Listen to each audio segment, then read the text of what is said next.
Përshëndetje të gjithë dhe mirë se erdhët në program. Gjatë periudhës së verës, të gjithë ne bëjmë shumë gabime me kujdesin ton ndaj lëkurës. Ne shpesh kujdesemi për lëkurën në fytyrë, por sa harrojmë të kujdesemi për lëkurën në trupin ton. Cilat janë ato produkte të cilat duhet i përdorim gjatë periudhës së verës dhe cilat produkte nuk duhet i përdorim gjatë periudhës së verës. Por shpesh edhe ka njerëz që kanë shumë probleme me lëkurën e tyre duke përdorur kremra të ndryshëm dhe duke mos e gjetur zgjidhjen e duhur. Ne sot pikërisht do të flasim për të gjitha problemet që mund të shfaqen në lëkurë gjatë periudhës së verës dhe do të mundohemi t'ju japim zgjidhje për ato. Si mund të zgjidhni të gjitha problemet me lëkurën tuaj gjatë periudhës së verës? Në këtë temë do të flasim me doktor Ivana Dokçeva Karajovanov, specialist dermatovenerolog kod Универзитетска клиника за дерматовенерологија во Скопје. Добро дојдовте. Добро ве најдовте, благодарам Марта за поканата. Ќе разговараме за кожата и убавината на кожата во летниот период. Ние најчесто правиме многу грешки за време на летниот период во однос на тоа како се грижиме за нашата кожа. Кои се тие најчести грешки што ги правиме? Така, во летниот период секако температурите се повисоки, сите ние сакаме да излегуваме на сонце, активни сме во текот на денот, работоспособното население секогаш и надвор, и покрај тоа што некои луѓе работат во затворени простори, денот е голем, се поголем, веќе од пролетта према летото, и така да не можеме да го избегнеме сонцето и топлите бранови. Кожата е заштитниот орган на нашето тело. Нашиот организам без кожата би бил подложен на сите надворешни влијанија. Па така, кожата не штити од многу надворешни влијанија, вклучително и сонцето. Меѓутоа, топлото време и UV-зраците знаат и како да и наштетат на кожата и покрај тоа што мораме да напоменаме дека сонцето нема само штетни влијанија, има и своји позитивни влијанија и без сонцето не би имало живот на оваа планета. Па така, да не ги збуниме гледачите, не секој излегување надвор, нели, и секој изложување на сонце ќе им направи некаков здравствен проблем, особено проблем на кожата како прва која е на удар на UV-зраците. Значи треба да излеземе на сонце, но да внимаваме како излегуваме на сонце. Ете така, тоа е и онаа порака која сакаме да упатиме, дека сонцето треба да го користиме паметно. Тоа значи дека во топлите денови, кога денот е и се поголем, треба да излегуваме на сонце во раните утрински часови до 10 часот, еве до 11 часот најдоцна предпладне и после 17 часот попладне. Тогаш можеме да ги осетиме само позитивните влијанија на сонцето, без да се изложиме на несакани влијанија. Затоа што како расте UV индексот или она големо влијание од сонцето што го добиваме, зраците на кожата, можеме да направиме изгореници. Ако прекумерно, односно подолготрајно се изложиме директно на сонце, а при тоа не користиме механичка заштита или не се скриеме некаде под сенка, можеме да добиеме и топлотен удар, што е сериозна здравствена состојба која бара итна интервенција и може да биде животозагрозувачка во некои ситуации. Па така, освен оние штетни влијанија на сонцето врз кожата, може да буквално биде опасно по животот. Па така, мораме да внимаваме како се рехидрираме во текот на денот, да го користиме оној дел од денот за да ги користиме бенефитите од сонцето, а остатокот од времето да внимаваме и со фотозаштита, механичка и хемиска, како и да внимаваме што внесуваме, да јадеме доволно овошје и зеленчук кој содржи вода и да пиеме доволно течности. Значи водата не ни помага само за нашиот организам и за нашето здравје од внатре, туку и за нашата кожа. Се разбира. Кожата, како се потиме, кога стануваат температурите се повисоки, ние се потиме. Има и луѓе кои спортуваат редовно секој ден или работат физичка работа во надворешни услови кога температурите се високи. Тие луѓе треба да внесуваат повеќе вода од оние кои би работеле во затворен простор, во тие сати кога е најголемото UV зрачење. Ако еден организам работоспособно население во средните години треба да внесува вода околу 3 литри во просекот за време на летните температури, овие луѓе кои имаат зголемена физичка активност и се подолго време надвор на сонце, треба да дополнително внесат пола литар до литар вода во текот на денот, за разлика од оние кои би внеле околу 3 литри во просек. Па така можеме да заклучиме дека водата во летното, водата е благодат. Ние во Скопје и во Македонија имаме вода на секој чекор да ја пиеме без да купуваме флаширана вода. Не сме свесни какво богатство имаме во нашата земја. Во Скопје водата е втора по квалитет после Виена во Европа. Ние не сме свесни каков благодат имаме. Така да водата е најевтиното нешто што можеме да си го приуштиме за да се заштитиме од несаканите влијанија на сонцето, како на кожата, така и на целиот организам. Значи, првата грешка е недоволно пиење вода за време на летниот период, кој ни дава и дехидрирање на кожата во тој период. Да. Вода е прво и основно дека ние треба да бидеме хидрирани во текот на денот. Меѓутоа, кажавте дека треба да излеземе на сонце до 11 часот и после 17 часот. Меѓутоа, имаме обврски, има луѓе кои ги спомнавте дека работат во текот на тие часови надвор од затворени простори. Како тие да се грижат за нивното сонце или од штетното влијание на сонцето? Така, секогаш за луѓето кои мора да престојуваат надвор во тие сати кои што се со висок UV индекс, прво и основно е да носат механичка заштита. Тоа се однесува на носење шешири, капи, облека која ќе биде лесна од природни материјали како што е памукот, како што е ленот, кои што не создаваат дополнително потење, за да губиме дополнително вода со нашето потење, бидејќи преку потењето ние губиме доста вода во текот на денот, особено додека се високи температури надвор. Но да не го забравиме хемискиот заштитен фактор, односно кремите со SPF или Sun Protection Factor, кој што ги има во различна бројчана вредност од 5 до 100. Би сакала тука една дилема да разрешиме, па и митови, генерално меѓу народот. Кој е најголемиот мит што постои? Најголемиот мит што постои е колку е поголема бројката на факторот на кремата што го пишува, толку подолго време јас сум заштитен од како ќе се намачкам еднаш. Тоа е најголемиот мит. Ева на пример, факторот 30, SPF со 30 на кремата, на тубата што ќе ја видиме кога ќе купуваме креми. Тоа значи дека ние сме заштитени од 98% од UVB зраците од сончевиот спектар. Меѓутоа, сончевиот спектар нема само UVB зраци. Има UVA и UVC зраци. UVC нема да ги коментираме, они не стигнуваат до нас.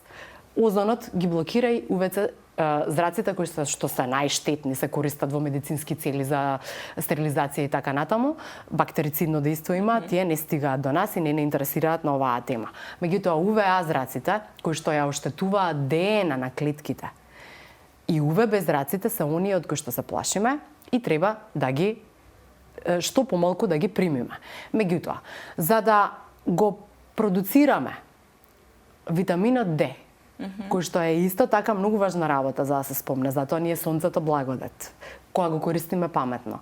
Треба да бидеме изложени на сонце без фактор, еден краток временски период во оние сати што ги спомнавме, кои што се безбедни за нас, за да можеме да продуцираме доволно витамин D за нашиот организам да функционира правилно. Тоа не штити од инфекции, го зајакнува нашиот имунолошки систем во одбрана према разни инфекции, се бори против автоимуните болести и така натаму. За да функционира организмот правилно, на сонцето ни е потребно. Меѓутоа, паметно да се изложуваме. Факторот 50, кој што го препорачуваме многу често кај малите дечиња, кај бебињата, кај пациенти од сите возрасти. Сите го користиме со фактор 50 и секогаш кога го одиме во продавница, пробуваме да го избереме тоа со фактор 50, заради тој мит што постои дека не штити подолго од раците. За разликата меѓу 30 и 50 фактор е само 1% на заштита од UVB зраците. Но тој 1% значи и повеќе кратна заштита, ама не подолго трајна. Автоматски, ова е порака до сите гледачи, дека кога нанесуваме креми, гелови, спреови и така натаму во различни формулации ги има SPF факторите, треба да нанесуваме фактор на секој 2 часа. Ако сме на плажа, се бањаме во море или се тушираме под туш, секогаш после плакнење на кремата треба да нанесеме нов слој. Доколку спортуваме, откако ќе се испотиме, ќе се истушираме, повторно треба да нанесеме SPF фактор кога сме надвор, кога сме внатре. Тоа нема потреба да го правиме. Ќе користиме други хидратантни креми, млека за тела, формулации за туширање, за да ја држиме нашата кожа хидрирана во текот на летниот период. Во SPF кремите би препорачала во летниот период да не бидат они на база на масла. На база на масла препорачуваме маслени субстанци да бидат SPF кремите кај пациенти со сува кожа, кај пациенти со атописки дерматитис, кај пациенти кои имаат екстремно сува кожа во текот на целата година заради одредена патологија која имаат на кожата. Кај луѓе со нормален тип на кожа, кои немаат никакви проблеми дерматолошки, би препорачале да користат исклучително хидратантни креми, особено со хиалуронска киселина збогатени. Тие се малку поскапи од останатите, меѓутоа даваат соодветна хидратација за кожата без да се купуваат премногу средства и креми за да се аплицираат. Маслени купки. Многу често го добивам тоа прашање кога сме веќе кај овој дел за време на летните одмори. Маслени купки за туширање. Да, се препорачуваат маслени купки за туширање, меѓутоа пак ќе нагласам дека луѓето кои што се склони кон акни, кои имаат помрсна кожа, треба да ги избегнуваат, особено во летниот период, бидејќи кај нив тие ќе бидат комедогени. Ќе ги запушуваат порите, дополнително ја иритираат кожата и создаваат акне. Да, она народот што го вика кожата не може да ми диши слободно и тука се појавуваат разни акнеични лези, фоликулити, митисери и така натаму кои што создаваат дополнителен проблем и бараат после Ова не важи само за лицето, важи и за телото кога разговараме за SPF фактор. Се разбира. SPF фактор нанесуваме на сите регии на телото кои што ни се фотоекспонирани, изложени на директно влијание од сончевите зраци. Како да ја одбереме тогаш вистинската SPF крема која не штити од штетните сончеви зраци? Тоа е најважното прашање и јас би тргнала од бебињата и од малите дечиња од 2 до 4 години. Кај бебињата морам да нагласам, ниедно бебе не треба да биде надвор во од 10 часот до 15 часот на UV зрачење. Особено не директно изложено.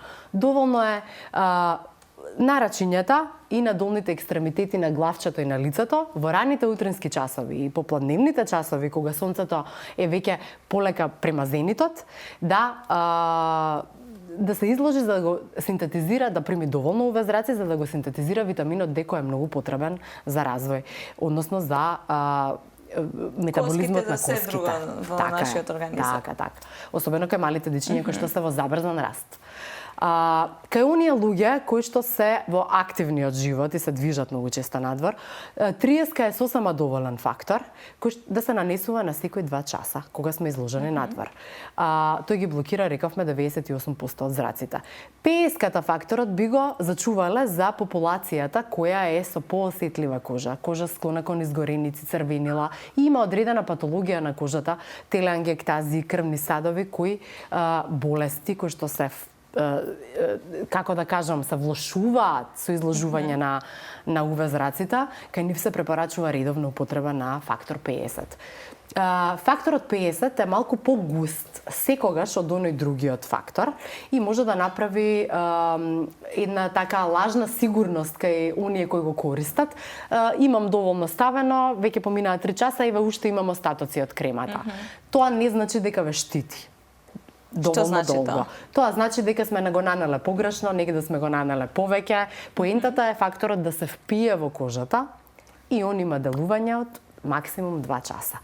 Секој 2 часа треба да се нанесува нов слој кој што ќе се впие во кожата, а не да се оставаат слоеви, бели слоеви. Тоа не значи дека ќе бидеме заштитени наредните неколку часови.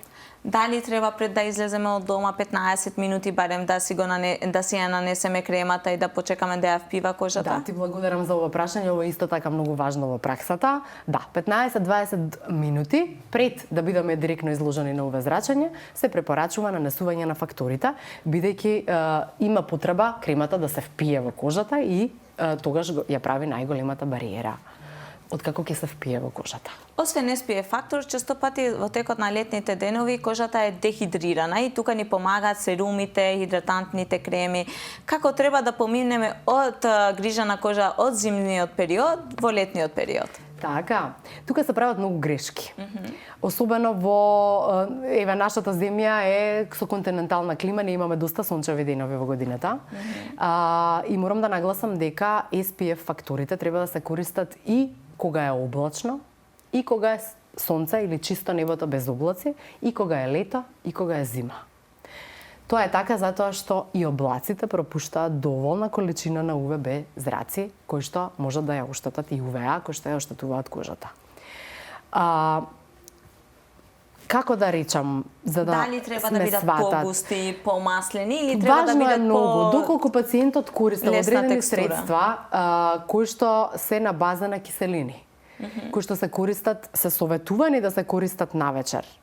Не за џабе одредени серуми и креми, кога дерматологот ќе ви ги препише, особено кога лекуваме некоја хронична болест, се препорачуваат да се нанесуваат навечер. Тоа е така затоа што кожата има доволно време да го впие, да се делува тоа што е нанесено, меѓутоа утрото кога ќе се измиеме треба да нанесеме друга крема или друг серум со други состојки, кои нема да бидат фотосензибилизатори. Многу од киселините, алфа-хидрокси, бета-хидрокси киселини, ретиноидите, кои што веќе и меѓународот се познати како дел од редовната козметика, има многу особено производи. Многу се популарни после ковид Популарни се пандемијата. и одлични се кога се користат правилно. Никогаш немојте да се посегнувате при одредени производи без да се консултирате со дерматолог, бидејќи може да се направат грешки кои бараат после цела година опоравување. Сега се прават најголемите грешки кога се преминува од зимскиот према летното време и негата на кожата и третманите.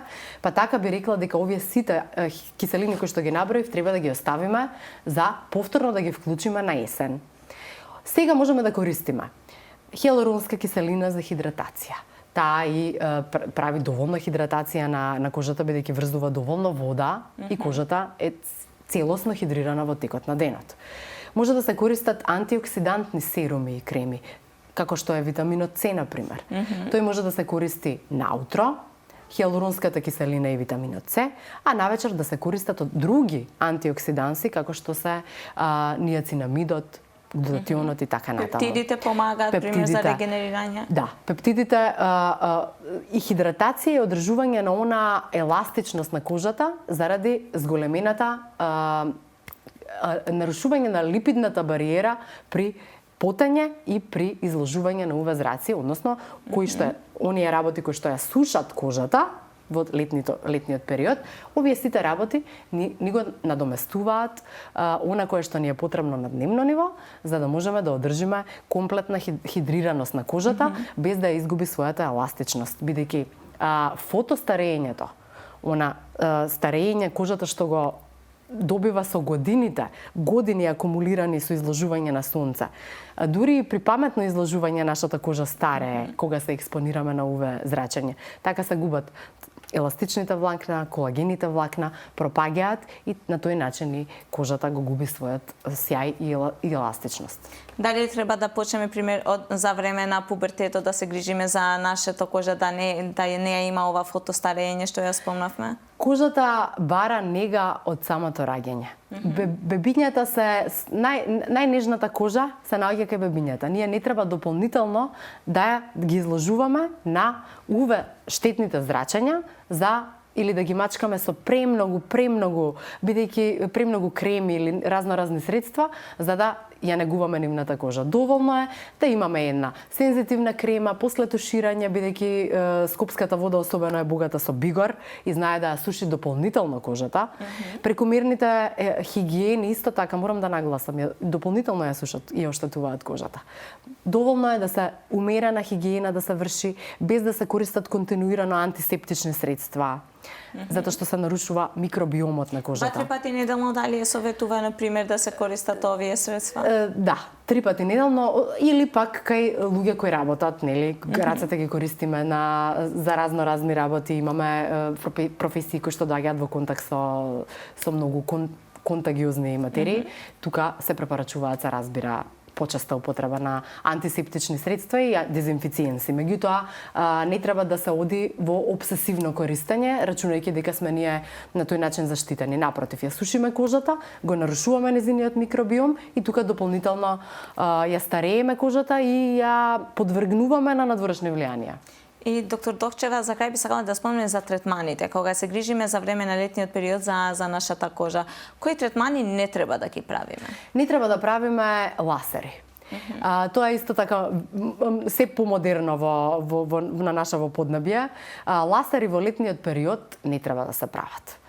Не треба да се прават подлабоки микродермоабразии. Не треба да се прават потешки, подлабоки хемиски пилензи. Не треба да се прават да се епилации. Епилации со ласер треба да се паузираат за време на летните температури, особено пред да се оди на летен одмор. Бидејќи кожата има еден надворешен слој кој што го заштитува со депилација и ласерска епилација, па како и со механичко отстранување на влакната, како и хемиска, се нарушува тој надворешен слој и кожата е понежна и сензитивна и многу поприемчива за УВ зрачење. На тој начин многу лесно настануваат пигментации на местото каде што се вршала епилацијата или депилацијата. Имаме многу пациенти кои ги прават тие грешки и ова го напоменувам. Значи не епилација, ласери за време на летниот период. Да. Бричењето исто така, меѓутоа бричењето, пошто мажите се бричат скоро секој ден или секој втор ден, морам да нагласам дека не толку многу ја нарушува надворешната бариера на кожата, доколку се користат соодветни средства за отстранување на влакната. Доколку се користат премногу остри жилети или поагресивни средства, исто така влегуваат во онаа група која што треба да внимава. Значи сите овие совети кои ги дадовме важат за бебињата, за жените, но и за мажите, верувам. Се разбира. Доктор Докчева, ви благодарам многу што бевте дел од нашата емисија. Времето помина многу брзо, но верувам дека дадовме многу корисни совети за сите тие што не гледаат. Ти благодарам, ми беше задоволство ако помогнавме со нашите совети. Благодарам многу. Shikues të nderuar, ne me kaq që përmbyllëm emisionin për sot. Faleminderit që na ndoqët, bashkë do ishim në emisionin e ardhshëm. Ju vazhdoni të qëndroni me programet e televizionit Alsat.